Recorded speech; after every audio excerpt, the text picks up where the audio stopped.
punching bag training. The problem we are trying to solve is that currently a martial arts instructor must make use of padded gloves in order to train their students in combination strikes. Essentially what it is, it's a square of foam attached to regular boxing gloves, and the student is expected to strike these squares based on where the instructor holds them.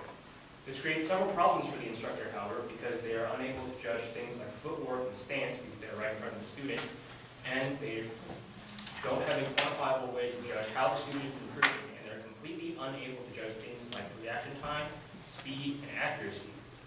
Punching bag trainer is designed to take the trainer out of the equation so they can watch from the sideline and make those judgments. Basically what we have are 4 modules mounted on a 1-to-1 life-size mannequin in areas that a martial artist will be expected to strike with. Each module consists of 1 LED that will prompt the user for input, if you will, and 2 types of sensors that will measure the user's input. The FlexiForce sensors will measure force directly, and an array of infrared proximity sensors will measure speed, accuracy, and reaction time. What we've tried to accomplish this semester is to see if this, first of all, if this is a feasible idea. All of these sensors send their analog inputs into a microcontroller, which samples very quickly at almost 1 megahertz. Are the infrared proximity sensors reactive enough? Do they have any problems with, say, sensitivity to light? We are also calibrating our force sensors because they are heavy-duty industrial and takes a lot of effort to get even a small amount of voltage out of them. We are also calibrating the quote-unquote difficulty modes. Should we generate random numbers? And if we generate random numbers, is our microcontroller capable of generating truly random numbers that don't come with streaks? As it turns out, it can.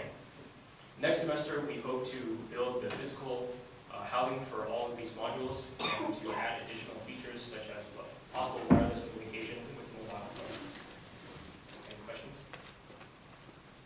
Yes? Can you address what the roles of your various team members have been so far on this project? Yes. We have 3 CEs and 2 EEs, so we've tried to divide the tasks among our various areas of expertise. So myself, Hector, and JD have been in charge of the microcontroller, both in how it's put together and programming it. The EEs were responsible for building amplifiers for the LEDs because they draw too much current and the microcontroller can't source it. And all of us worked on the posters and the slides and planning on our various features. Yes? Why did you choose an Arduino platform? Well, we chose an Arduino because at least 2 of us have had very bad experiences with, say, lower power microcontrollers like the TI SP430.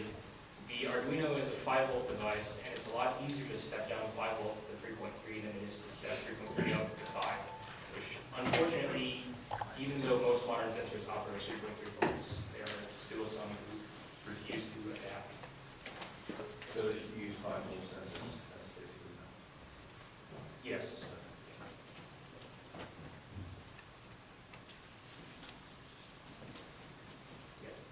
How have you planned your project out? Do you have a work breakdown structure, Gantt charts, and what are you doing to track your progress? Yes, so we have those 2 aforementioned items, but we also have tried to divide this project into deliverables so that in case a stage with more sophisticated functionality doesn't work, say if the wireless communication, we don't know what protocol to use, or it's simply incompatible, we can fall back on, say, just managing by itself for its training program. And if that doesn't work, then we should at least be able to demonstrate that the microcontroller can read the sensors and can make some sort of calculations and output useful data on data sets.